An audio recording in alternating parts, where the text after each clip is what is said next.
제가 지난주에 말씀드린 것처럼 에스겔서 전체를 한 장 한 장 다 하진 않고 드문드문 우리가 중요한 부분만 말씀을 전하도록 하겠습니다. 오늘 지난주에 1장이어서 4장입니다. 구약성경 1155쪽입니다.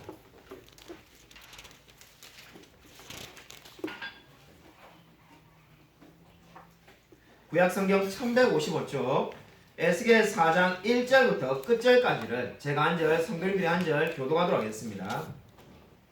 에스겔 4장 1절부터 끝절입니다. 구약성경 1155쪽입니다.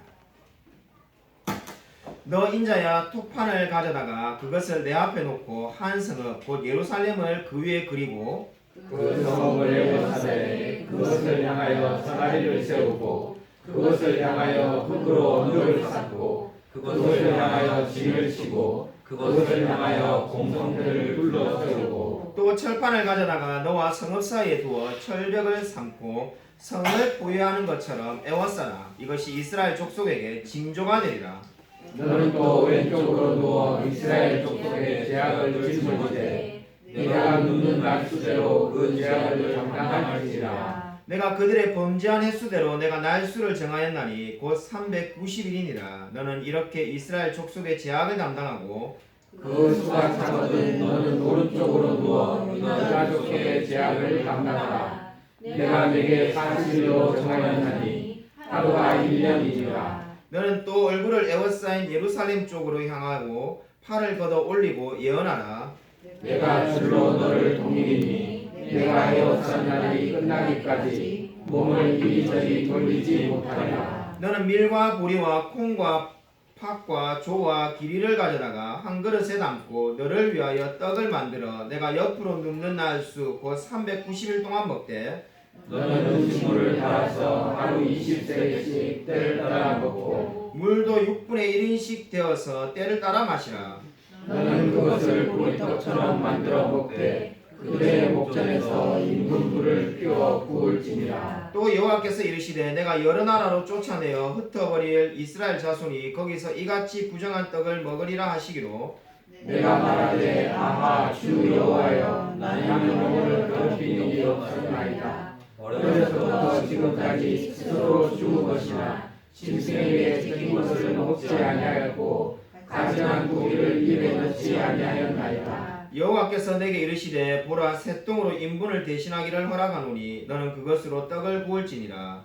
또 내게 이르시되 인자야 내가 예루살렘에서 의뢰하는 양식을 끊으리니 백성이 근심 중에 떡을 따라 먹고 두려워 떨며 물을 마시라. 함께 읽으시겠습니다. 떡과 물이 부족하여 피차에 두려워하여 떨며 그 제약 중에서 세배하리라. 아멘. 오늘 설교 제목은 세상에 선포되어진 하나님의 말씀입니다. 우리 지난주에 우리가 말씀을 살펴본 것처럼 에스겔은 하나님의 선지자로 부르심을 받았습니다. 포로 생활 가운데서 하나님께서 직접 바벨론으로 찾아오셔서 에스겔에게 이제 사명을 주었습니다. 우리 한번 상상을 해보십시오. 에스겔의 마음이 얼마나 뜨거웠겠습니까? 우리 신학교를 가보면은 신학교 1학년들은 거의 뭐 불덩어리입니다. 다 뜨거워가지고 진짜 죽으라면 죽을 것 같은 사람들이 신학교 1학년입니다. 그런 것을 한번 생각해보면은 이 에스겔이 지금 막 사명을 받았는데 아마 용광로처럼 뜨겁게 내가 죽으라면 죽고 살라면 살겠습니다라는 마음으로 살고 있을 겁니다. 그런데 놀라운 것은 무엇입니까? 우리가 오늘 읽은 말씀 바로 앞에 에스겔서 3장 26절을 한번 읽어보겠습니다. 하나님께서 에스겔에게 첫 번째 명령을 주시는데 3장 26절입니다. 우리 같이 한번 읽겠습니다. 네, 시작. 내가 내 혀를 내 천장에 붙게 하여 내가 말 못하는 자가 되어 그들을 꾸짖는 자가 되지 못하게 하려니 그들은 패역한 족속이니라.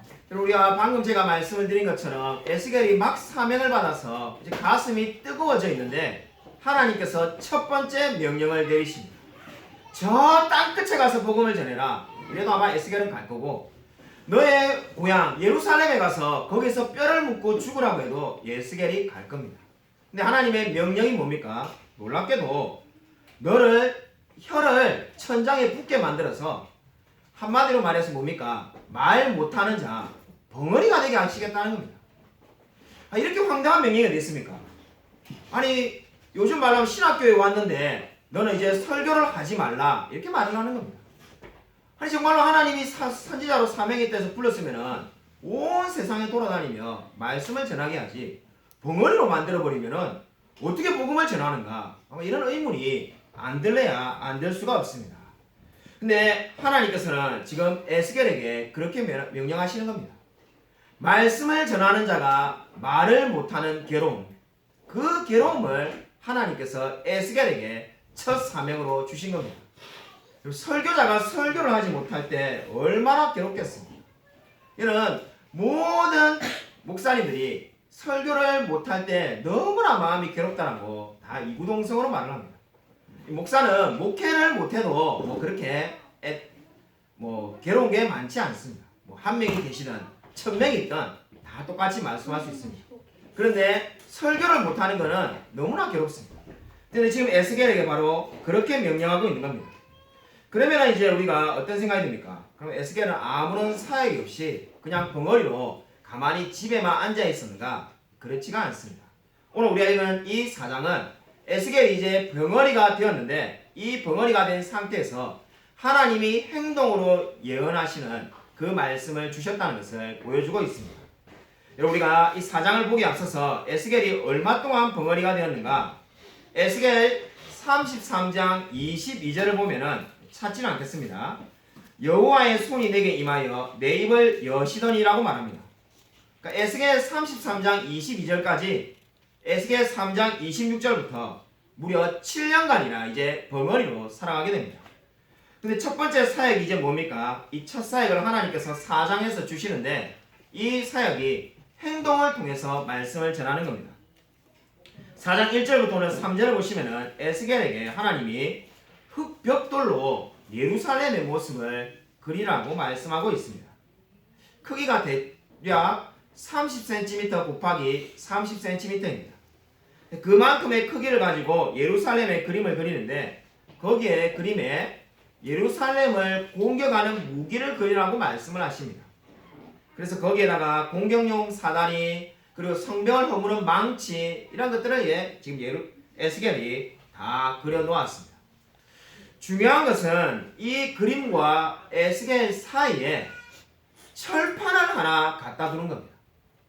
철판이 뭔가? 요리에 쓰는 철판인데 요즘 말로 하면은 쉽게 말해서 후라이팬입니다. 그러니까 지금 에스겔로 하여금 이 그림을 예루살렘 성에 대한 그림을 그려놓으라고 하고 거기에 에스겔과 예루살렘 성에 있는 그림이죠. 그 그림 사이에 일종의 후라이팬을 하나 갖다 놓으라는 겁니다. 이게 도대체 뭐하는 짓인가? 이런 생각이 들 수밖에 없는 거죠. 이 후라이팬을 그 사이에 갖다 놓는 것은 에스겔과 예루살렘 성 사이에 단절이 되어 있다는 것을 의미하는 겁니다. 좀 더 나아가면은 하나님과 예루살렘 사이가 이렇게 단절되어 있다는 것을 뜻하는 겁니다. 그러니까 지금 하나님께서 에스겔을 통해서 말씀하고자 하는 바가 무엇입니까? 예루살렘에 있는 사람들은 그 이스라엘 백성들은 하나님으로부터 멀리 떠나 있음을 지금 행동으로 말씀을 하는 겁니다. 아니 이걸 말로 하면 되지 왜 행동으로 하는가? 이런 생각이 여러분 들 겁니다. 그렇지 않습니까? 에스겔이 그냥 말로 쫙 달변으로 풀어서 말하면 되지 왜 행동으로 하는가? 이때까지 계속해서 수많은 선지자들이 말로 하였습니다. 말로 해도 아무래도 듣지 않으니까 행동으로 하는 겁니다. 마치 저와 여러분이 아이를 기를 때 공부해라 누구누구야 앉아서 공부해라 이렇게 몇 번 말해도 안 되면 어떻게 합니까? 너 맞을래? 공부할래? 이렇게 해서 이제 손을 들지 않습니까? 그렇게 행동으로 나가죠. 지금 하나님이 그러한 경우에 해당됩니다. 하나님이 아무리 말로 해도 이제 이스라엘 백성이 듣지 않으니까 행동으로 지금 말씀을 전하고 있습니다. 구약 성경을 보면은 에스겔만 행동으로 말씀을 전한 것이 아니었습니다. 이사야는 더 충격적인데 3년 동안 아예 벌거벗고 다녔습니다. 예레미야는 하나님의 명령을 듣고 질그릇을 깨트기도 하였습니다. 그리고 호세아는 하나님의 명령을 받고 창녀와 결혼하는 행동으로 하는 말씀을 선포하기도 하였습니다. 이 같은 행동으로 말씀을 전파하는 일에 공통된 점이 있습니다. 자, 방금 예를 들었던 이사야나 예레미야나 호세아나 그리고 오늘 말씀의 에스겔이나 모든 행동을 하는 말씀은 그만큼 심판이 임박했다는 겁니다. 이제 하나님의 심판이 임박했을 때 하나님께서 특별히 선지자를 통해서 행동으로 말씀을 나타내게 하시는 겁니다. 그러므로 이렇게 행동으로 말씀하시는 것은 한편으로는 하나님의 진노가 가득 차 있다는 것을 의미하고 다른 한편으로는 무엇을 의미합니까? 하나님께서 너무나 이스라엘 백성을 사랑하셔서 다시금 기회를 주시는 겁니다. 조지 히필드라는 300년 전에 유명한 설교자가 있었습니다. 그분이 죄인에 대해서 설교를 하다가 죄인을 늙은 거지로 묘사를 하였다고 합니다. 그 노인은 밧줄을 묶은 개를 가지고 이 길을 가고 있는데 길에서 좁은 협곡을 지나게 되었습니다. 그래서 한 손으로는 지금 밧줄에 묶여가지고 개를 데리고 가고 이 늙은 분이 그리고 한 손으로는 지팡이를 짚고 이렇게 가는 겁니다. 근데 가다 보니까 이게 눈이 침침해져서 이 밧줄을 놓치게 되었습니다. 개가 없는 거죠. 이제. 길을 인도하는 개는 사라졌습니다. 그리고 지팡이를 짚고 나아가는데 그 지팡이가 어떻게 실수를 해서 지팡이가 땅에 떨어지게 되었습니다. 이 늙은 노인이 지팡이를 주려고 한 발 내딛자 자기의 느낌이 공중에 호공에 떠 있다는 생각이 들게 되었습니다. 지금 저는 이렇게 그저 표현력이 없으니까 저는 이렇게 마치 지금 구구책 읽듯이 이렇게 지금 설명하고 있는데 조지 히필드가 이 내용을 가지고 설교할 때 앉아있던 수많은 청중들 중에 여러 명이 일어나서 이렇게 소리를 외쳤다고 합니다. 그 사람 죽었구나. 죽었네라고 소리쳤답니다. 얼마나 설교를 잘하면은 사람들이 그 이야기에 지금 빠져들어가지고 그 노인이 허공에 떠 있다니까 이게 마치 영화로 보는 것처럼 생생하게 느껴져서 거기에 도취돼가지고 소리를 치게 된 거죠. 그 사람이 죽었네. 그럼 어떻게 되는가? 그렇게 말을 했다고 합니다. 제가 그냥 그저 조지 히필드라는 설교자가 얼마나 대단한 설교자였는지 알려드리기 위해서 이 이야기를 한 게 아닙니다. 제가 여러 사람들의 설교집을 틈날 때 읽어보는데 현대 우리 시대에 있는 설교하시는 분들의 설교집을 읽으면 참 마음이 쉽게 공감이 됩니다. 우리하고 이야기가 똑같고 그리고 우리가 사는 처지가 비슷하니까 공감이 잘 됩니다. 근데 옛날에 있는 이분들의 설교 읽으면 솔직히 설교가 어렵습니다. 이 설교가 쉽다는 생각은 별로 안 들고 어렵다는 생각이 듭니다. 근데 중요한 차이점이 한 가지가 있습니다. 우리 시대와 이 예전에 청교도 시대의 설교를 읽어보면 결정적인 한 가지 차이가 있음을 발견하게 됩니다. 그 차이는 우리 오래된 신앙의 선배들은 끊임없이 본질에 대해서 설교를 하였다는 겁니다. 설교의 주제가 늘 천국과 지옥, 거듭남, 죄, 하나님, 그리스도 여기에 다 머물러 있습니다. 우리 시대의 설교를 읽어보면은 심지어 어떤 설교는 돈에 대해서 재테크에 대해서 이야기하는 설교도 읽어본 적이 있습니다. 그리고 뭐 안타까운 이야기지만은 제가 예전에 모시던 목사님은 이 7주 연속으로 독수리에 대해서 7주 연속으로 설교한 적도 있습니다. 이 뭐 조류 박사가 아닌데도 7주 연속으로 독수리에 대해서 말씀을 전한 경우도 있습니다. 차이가 뭔가 본질에 대해서 관심이 다르다는 겁니다. 끊임없이 이 우리 신앙의 선배들은 본질에 대해서 끊임없이 말씀을 전하였습니다. 여러분 설교가 무엇입니까? 내가 듣고 싶은 이야기를 듣는 것이 설교가 아닙니다. 설교는 내가 듣고 싶은 말을 듣는 것이 아니라 내가 반드시 들어야만 하는 것을 듣는 것이 설교입니다. 그래서 오늘 에스겔은 이스라엘 백성을 향하여 하나님의 심판이 임박했음을 행동으로 말씀을 전하고 있습니다. 누가 심판의 말씀을 듣고 싶겠습니까? 전하는 에스겔인들 심판의 말씀을 전하고 싶은 마음은 없을 겁니다. 그러나 이 말씀을 반드시 들어야만 하기 때문에 에스겔은 행동으로 지금 나타내고 있습니다. 여러분 하나님의 말씀에 늘 아멘으로 반응하고 있습니까?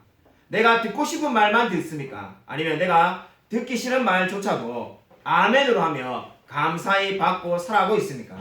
모든 하나님의 말씀을 늘 감사히 아멘으로 받으시는 저와 우리 모든 성도님이 되시기를 주님의 이름으로 간절히 축원드립니다. 아멘. 여러분 4절부터 8절을 보시면은 특이한 행동이 나옵니다.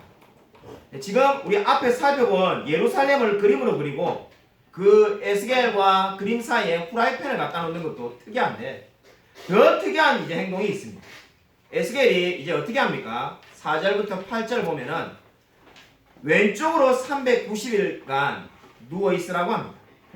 그리고 40일은 오른쪽으로 누워 있으라고 그렇게 지금 말씀을 하고 있습니다. 왼쪽으로 눕는 것은 뭐고 오른쪽으로 눕는 것은 무엇을 의미할까요? 고대 근동의 사람들은 방향 감각을 동쪽을 보고 정했다고 합니다.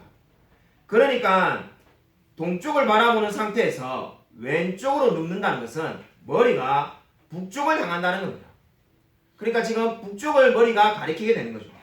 반대로 오른쪽으로 누우면은 머리가 남쪽을 향하게 되어 있습니다. 그러니까 왼쪽으로 390일을 눕는다는 것은 북쪽을 가리키니까 어느 나라를 가리키는 거겠습니까? 북왕국, 북이스라엘을 의미하는 거죠. 그러니까 북이스라엘을 위해서 390일을 누워 있으라는 겁니다. 그리고 남쪽의 남왕국을 위해서는 40일을 누워 있으라는 거죠. 하루가 1년을 의미합니다. 성경에 이런 비유 많습니다. 우리 40일 동안 금식 기도하는 것이 40년 광야 생활을 의미하듯이 이 하루가 1년을 의미하는 것이 굉장히 많이 있습니다. 그러니까 지금 에스겔은 뭘 하는 겁니까? 1년씩 의미하면은 북이스라엘을 위해서 390년을 이제 의미하며 390일 동안 누워 있으라는 겁니다. 그리고 남왕국의 죄를 위해서는 40일 동안 누워 있으라는 게 되겠습니다. 430년이 바로 이스라엘이 지은 죄에 대해서 지금 에스겔이 누워서 그것을 표현하라고 성경은 말씀하고 있습니다. 여기서 말하는 430년은 언제부터 언제까지가 되는 걸까요? 여기서 말하는 430년은 솔로몬의 성전 건축에서부터 성전 재건이 결정될 때까지가 정확히 430년입니다. 솔로몬의 성전 건축이 기원전 979년이었습니다.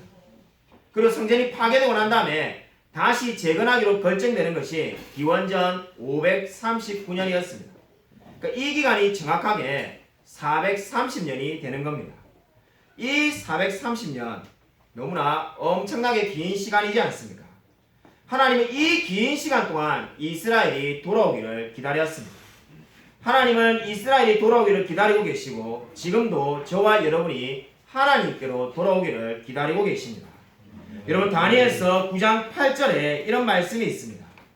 주여 수치가 우리에게 돌아오고 우리의 왕들과 우리의 고관과 조상들에게 돌아온 것은 우리가 주께 범죄하였나이다. 다니엘서 9장 8절에 우리가 주께 범죄하였나이라는 고백이 있습니다. 하나님이 들으시고자 하는 고백이 바로 이러한 고백입니다.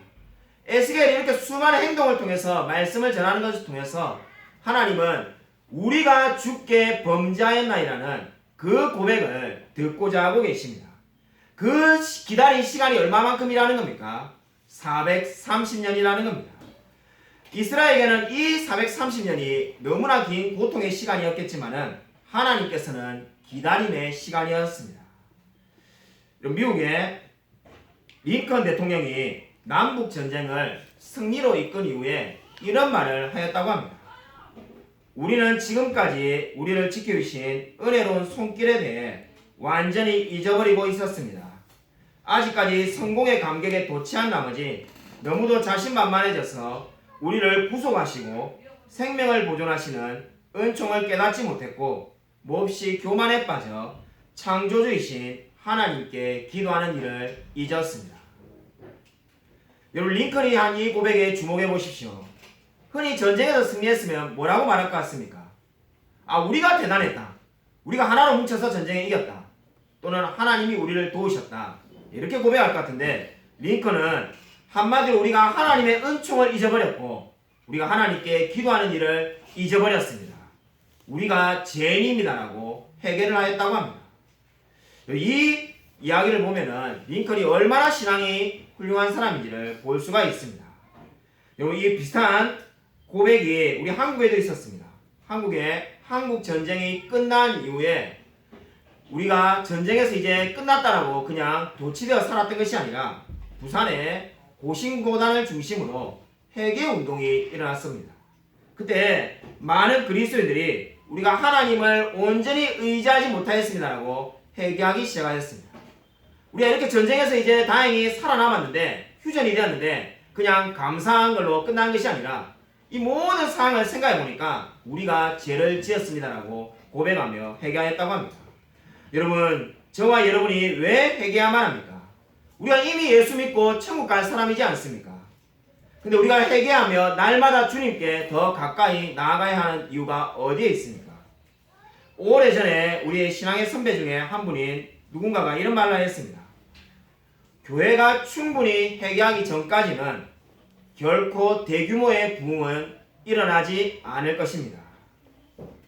이 말이 진리입니다. 교회가 충분히 회개하기 전까지는 결코 대규모의 부흥은 일어나지 않을 것입니다. 우리 교회 성도님들이 우리가 이 빈자리가 채워달라고 얼마나 많이 기도합니까? 한국교회 20년째 지금 마이너스 성장입니다. 한마디로 20년째 교인이 감소된다는 거죠. 늘 부흥을 해달라고 우리가 늘 말하지 않습니까? 근데 부흥은 언제 온다는 겁니까? 진정한 회개가 일어나고 난 다음에야 진정한 부흥이 온다라고 성경은 말씀하고 있습니다. 그렇기 때문에 에스겔도 지금 어떻게 말을 하고 있는 겁니까? 예루살렘에 부흥을 달라고 말하기 앞서서 먼저 이스라엘이 회개하게 해달라고 지금 하나님 앞에서 말씀을 행동으로 선포하고 있습니다. 여러분, 진정으로 이 땅에 부흥이라기를 소망하십니까? 그러면 먼저 회개하는 역사가 일어나게 해달라고 기도하시기 바랍니다. 아멘. 저와 여러분이 우리의 죄를 자복하며 통회하며 회개할 때 하나님께서 반드시 이 땅에 부흥을 허락해 주실 것입니다. 아멘. 이런 부흥은 언제나 회개하는 운동과 함께 일어났다는 것을 반드시 기억하시기를 바랍니다. 여러분, 마지막으로 9절부터 17절을 한번 보도록 하겠습니다. 9절부터 17절 우리가 이미 읽었는데 이 말씀을 보시면은 에스겔에게 하나님이 극히 적은 양을 먹고 살아라고 지금 명령하고 있습니다. 여러분, 당시에 이 바벨론은 그냥 요즘 시대로 말하면은 미국입니다. 여러분, 그 먹을 것이 많고 부유한 나라입니다. 당시에 최강대국이 바벨론이고 실제로 고대 기록을 보면은 먹을 것이 남아도는 나라가 바벨론이었다고 합니다. 근데 지금 하나님께서 이 먹을 것이 남아도는 나라에 에스겔에게 뭐라고 말합니까? 이 바벨론에 포로로 살고 있는데 극히 작은 양의 음식을 먹으며 지내라고 명령하는 겁니다. 먹을 것이 주위에 없어서 못 먹는 게 아니라 먹을 것이 남아도는 나라에서 극히 적은 양을 먹고 살아라고 지금 그렇게 명령하고 있습니다. 그 양이 얼마인가? 오늘 10절을 보시면은 곡식의 양이 20세겔만을 먹으라고 제한을 하고 있습니다. 20세겔은 요즘에 우리 측량으로 말하면은 230g입니다. 230g만 먹고 이렇게 이제 계속 430일을 살아나는 겁니다. 그리고 11절에 물은 하루에 6분의 1인을 먹으라고 말을 하고 있습니다. 6분의 1인이 얼마만큼인가? 1리터도 안 되는 610mg입니다. 그러니까 610ml를 마시고 살아나는 거죠. 우리 그저 TV를 보면은 건강 프로그램에서 하루에 2리터 물을 마시라고 말을 하는데 에스겔은 610리터만 먹고 마시라고 하는 겁니다. 이 정말 하나님은 건강에 대한 상식도 없으신가? 이 도대체 이라고 어떻게 건강에 살 수 있는가? 이래서 이 지금 현대 과학이 발달하니까 성경을 읽으면서 이게 말도 안 되는 소리라고 말하는 사람들이 많이 생겨났습니다. 이렇게 주장하는 분은 성도님들이 이렇게 주장한 게 아니라 성도님들은 다 믿음이 좋아가지고 적어도 제가 목회하면서 만나본 중에 목사님 이거 말도 안 됩니다 이런 말하는 분 거의 못 만나봤습니다. 문제는 공부를 많이 하는 이 학자분들이 이런 것은 말도 안 되는 이야기를 해가지고 주석에 이게 실화가 아닐 거라고 적어놓은 사람이 너무나 많습니다. 그래서 많은 분들이 뭐라고 말하냐면은 커튼의 법칙이다 이래서 커튼의 법칙이라는 게 뭔 말이냐면은 밖으로 사람들이 볼 때는 에스겔이 지금 230g만 먹고 물은 610ml만 마시고 살고 집에 가서 몰래 먹을 거 다 먹고 그렇게 살았다는 거예요. 그렇게 살아가지고 이제 이게 건강하게 지냈다 이렇게 주장하는 주석도 있습니다. 그러나 그런 것은 정말로 믿음에서 나온 글이 아닙니다. 우리가 무슨 글을 쓰든지 간에 정말 내가 쓴 이 글이 논리적으로나 합리적으로는 맞는지 몰라도 정말로 믿음으로 볼 때 영적으로 볼 때 옳은 것인지 판단하고 써야만 하는 겁니다. 아무런 영적으로 올바른 판단이 아닙니다. 그리고 이렇게 적은 양만 먹고 에스겔이 어떻게 살 수가 있었습니까? 하나님이 그 생명을 지켜주셨기 때문입니다. 그럼 너무나 단순한 이야기입니다. 우리 주일학교 아이들도 다 아는 그 단순한 믿음이 옳은 대답입니다. 인간의 생사화복을 하나님이 주관하십니다. 근데 왜 적은 양을 먹고도 살 수가 없겠습니까? 여러분, 이것을 못 받아들이는 사람은 믿음이 적은 것을, 자신의 믿음이 적은 것을 탄식해야만 하는 겁니다. 하나님께서 이 적은 양을 먹는 에스겔도 붙드셔서 그 생명을 유지하게 하였습니다. 여러분, 오늘 성경은 마치 우리가 신문을 보듯이 그렇게 읽어서는 안 됩니다. 오늘 이 말씀 그냥 신문 읽듯이 읽으면 아무런 남는 것이 없습니다. 오늘 이 말씀은 저와 여러분에게 무엇을 의미합니까? 에스겔이 이렇게 극도로 적은 양의 음식과 물을 마시고 살았다는 것이 저와 여러분에게 어떠한 의미를 줍니까? 오늘부터 내가 다이어트를 해야 되겠다, 이러한 이야기를 지금 하고 있는 게 아닙니다. 여러분, 이것은 앞으로 다가올 예루살렘의 모습이 얼마나 비참할지를 미리 보여주는 겁니다. 예루살렘 원래 많은 곡식들을 다 성 밖에서 조율하던 그러한 곳이었습니다. 한마디로 해서 예루살렘이란 곳은 성 밖에서 모든 물자가 들어와야만이 살 수 있는 곳이었습니다. 그 안에서 자급자족이 안 되는 성이었습니다. 아니, 원래 성이란 게 안에서 자급자족이 돼야 되는데 예루살렘은 독특하게 성 밖에서 물자가 들어와야만 살 수 있는 구조를 만들어 놓고 있었습니다. 그렇게 한 이유는 하나님께서 예루살렘에 있는 사람들로 하여금 하나님만 의지하라고 그렇게 만들어 놓았습니다. 이런 것을 다 알기 때문에 우리 지난주에 말씀을 본 그 여호야김이라는 왕은 왕이 되자마자 3개월 만에 바벨론 포로로 끌려왔던 이유가 이스라엘 백성들을 생각해서 3개월 만에 바벨론에게 항복을 한 겁니다. 그러니까 3개월 동안 바벨론이 예루살렘 성을 포위하고 있으니까 백성들이 다 굶어 죽어간 걸 보고 있으니 차라리 내가 끌려가겠다 해서 바벨론으로 끌려간 거죠. 근데 지금 이 말씀을 선언하는 이제 에스겔이 지금 이 시점에는 시드기야가 예루살렘의 왕입니다. 근데 시드기야는 지금 뭘 하고 있습니까?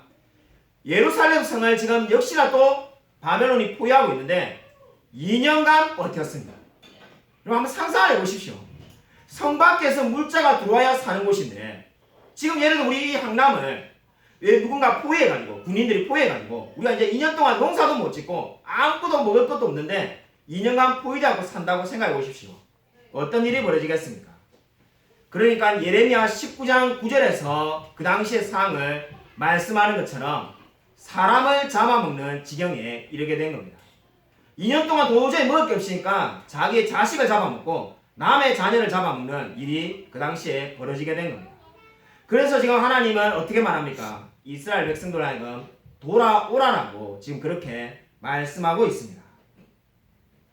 아마 어떤 분들은 에스겔이 이렇게 간절하게 외쳐봐야 돌아오는 사람도 없는데 무슨 의미가 있는가, 이렇게 생각할 수도 있습니다.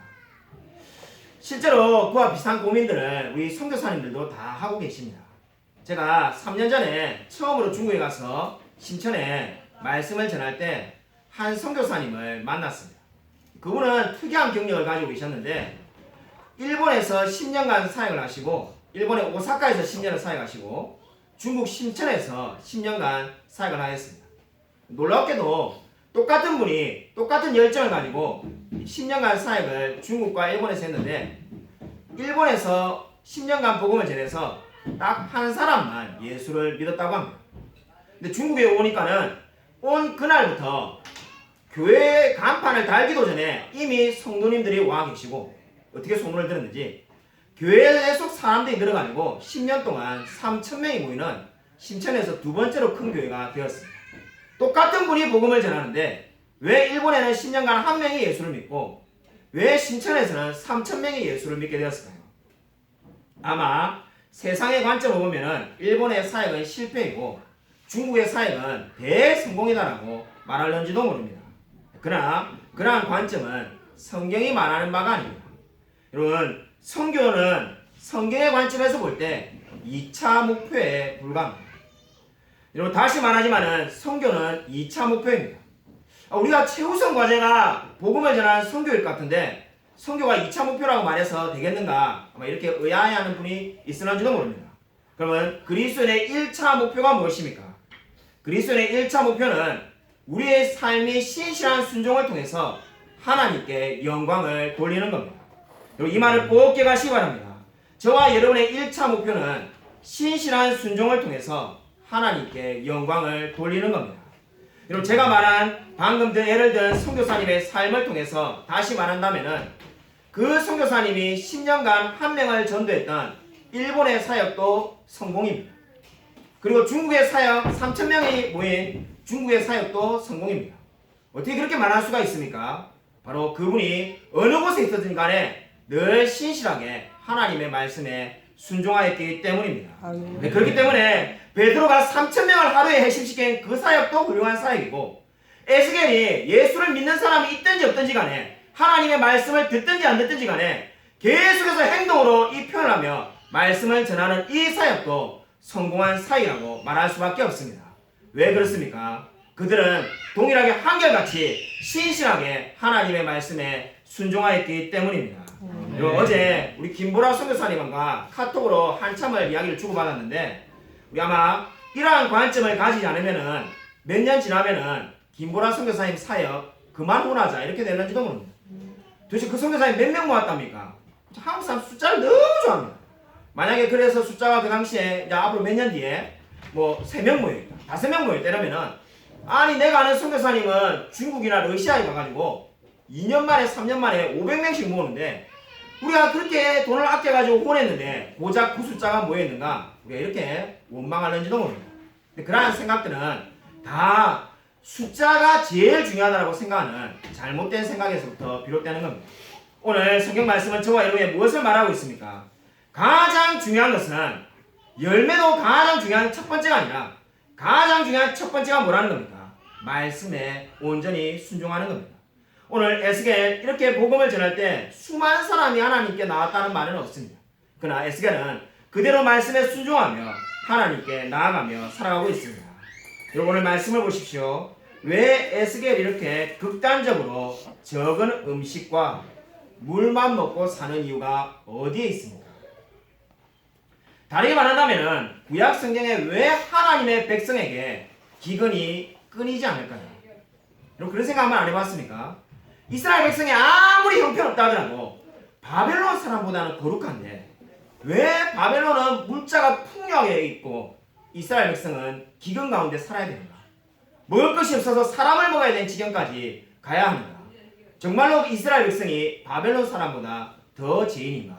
이런 생각 한 번쯤은 해보았을 겁니다. 이 질문은 저와 여러분이 바꾼다면 나의 삶이 아무리 형편없다 한들 불신자보다는 거룩한데 나는 왜 이렇게 삶이 힘들고 비참하고 어렵게 살아야 되는가? 아마 한 번쯤은 저와 여러분이 자신에게 질문을 해서 왔을 겁니다. 왜 비그리스도인은 세상에서 떵떵거리며 사는데 그리스도인이 질병에 걸리고 실직을 당하고 무직으로 심지어 살아가는 그런 경우가 있어야 됩니다. 왜 우리에게 끊임없이 어려움이 발생합니까? 왜 구약 성경의 하나님의 백성에게 이렇게 많은 기근과 어려움이 있어야만 합니까? 그 이유는 단 한 가지입니다. 사람이 떡으로만 살 수 없음을 알려주시기 위해서입니다. 사람은 떡으로만 살아갈 수가 있는 존재가 아닙니다. 오늘 에스겔이 이렇게 적은 양식을 먹고 살아간 것은 사람은 반드시 하나님의 말씀을 먹고 살아야 되는 존재임을 지금 행동으로 나타내는 겁니다. 이스라엘이 지금 망해가고 있는데 망해가는 이유는 물자가 없어서 망하는 것이 아니라 떡이 없어서 망하는 것이 아니라 하나님의 말씀이 없어서 멸망하고 있다는 것을 지금 보여주고 있습니다. 여러분 인생에 어려움이 있습니까? 저와 여러분에게 하나님이 사람이 떡으로만 사는 것이 아님을 알려주고 계심을 기억하시기 바랍니다. 여러분 인내가 무엇입니까? 여러분 우리가 오래 참은 인내에 대해서 자주 이야기합니다. 인내가 무엇일까요? 인내는 아무런 수고 없이 그냥 목적지까지 우리를 데려다주는 엘리베이터가 아닙니다. 그냥 내가 예수 믿으니까 이제 가만히 있으면 어느 날 저절로 인내 잘하는 사람이 되어지는 것이 절대로 아닙니다. 인내는 성도된 자들이 실제로 참고 견디며 살아가는 겁니다. 이 말을 꼭 기억하시기 바랍니다. 인내는 저와 여러분이 실제로 참고 견디며 살아가는 겁니다. 그렇기 때문에 하나님께서 에스겔에게 실제로 적은 양의 음식을 먹고 참고 견디며 살아가고 말씀하고 있는 겁니다. 여러분, 저와 여러분이 실제로 참고 견디면서 무엇을 증명해야 하는 겁니까? 사람이 떡으로만 사는 것이 아니라 하나님의 말씀으로 사는 것임을 증명하기를 하나님은 원하시고 계십니다. 여러분, 마지막으로 한 가지 질문을 더 던지고 오늘 말씀을 맺고자 합니다. 아마 여기서 많은 분들이 여기서 이런 질문이 나올 겁니다. 그럼 우리가 그렇게 기근과 어려움 속에서도 하나님만 의지하고 살아본들 세상에 뭐가 바뀌는 게 있느냐, 아마 이런 생각을 한 번쯤은 해보았을 겁니다. 그래서 저와 여러분이 정말로 이 어려움 속에서도 이 경제 불황 속에서도 하나님 말씀만 의지하고 살아본들 세상은 늘 거짓을 앞세우고 늘 잘못된 길로 가는데 무슨 세상이 바뀌겠는가, 아마 이런 생각을 한 번쯤 우리가 해볼 수가 있습니다. 아마 에스겔인들 그런 마음이 안 들었겠습니다. 자신이 지금 이 바벨론에서 행동을 이렇게 해본들 예루살렘에 있는 사람들이 이걸 알게 해주겠는가? 이스라엘 백성이 무슨 관심이 있겠는가? 근데 에스겔은 불평 없이 이 모든 것을 그대로 행동으로 실천하고 있습니다. 저와 여러분 한 사람이 하나님의 말씀대로 바르게 사는 것이 어떠한 의미가 있을까요? 온 세상이 잘못된 길로 가는데 저와 여러분이 거룩을 추구하며 살아가는 것이 어떠한 의미가 있겠습니까? 저는 낙타 이야기를 통해서 이 질문에 대한 대답을 드리고자 합니다. 사막에서 낙타를 데리고 여행을 하는 분들은 오아시스를 만나면 무조건 낙타에게 물을 먹여야 하고 한답니다. 먹여야 되는 이유는 또 다음에 오아시스를 언제 만날지 기약이 없기 때문입니다. 근데 그렇게 하다 보면은 문제가 생기는데 꼭 목이 안 마르다고, 그 당시에는 목이 안 마르다고 물을 안 마시려고 하는 낙타가 있다고 합니다. 그 낙타에게 아무리 끌고 와서 물을 마시라 해본들 고집이 세서 마시지 않는다고 합니다. 근데 어떻게 하면 그 낙타에게 물을 마시게 할 수 있는가? 너무나 지금 갈증이 나가지고 지쳐있고 물을 마시고 싶어하는 낙타를 마시기 싫어하는 낙타와 함께 옆에 나란히 둔다고 합니다. 그러면은 미친듯이 물을 허겁지겁 간절히 마시는 그 낙타를 보고 원래 마시고 싶어하지 않았던 낙타가 물을 마시게 된다는 겁니다. 저는 이 원리를 그리스도의 삶에 적용하고 싶습니다. 저와 여러분이 오늘 하나님을 찬양하고 정말로 뜨거운 마음으로 말씀을 보고 하나님께 기도하는 그 삶이 무슨 의미가 있는가? 바로 동일한 의미가 있는 겁니다. 너무나 하나님을 사랑하지 않고 아니면 하나님을 떠나 있고 냉랭해져 있는 그 마음이 연약한 자들에게 저와 여러분의 삶이 바로 그러한 효과를 입히게 될 것입니다. 그들이 우리의 삶을 통해서 다시금 그 마음 가운데 있는 첫사랑이 회복되어지며 하나님을 갈망하는 자로 변화시켜지게 될 것입니다. 바로 그 일을 위해서 저와 여러분을 하나님이 부르신 겁니다. 오늘 하나님께서 에스겔을 부르신 이유는 한 사람의 거룩한 자를 통해서 죽어가는 수많은 이스라엘을 변화시키기를 원하셨습니다. 아멘. 동일하게 하나님께서는 저와 여러분을 통해서 이 썩어가는 세상, 이 죽어가는 세상을 변화시키기를 원하시고 계십니다. 아무쪼록 사슴이 시냇물을 찾기에 갈망하듯이 늘 하나님의 말씀을 사모하며 갈망하며 살아가는 저와 우리 모든 성도님이 되시기를 주님의 이름으로 간절히 축원드립니다. 이 시간에 이렇게 우리 함께 동성을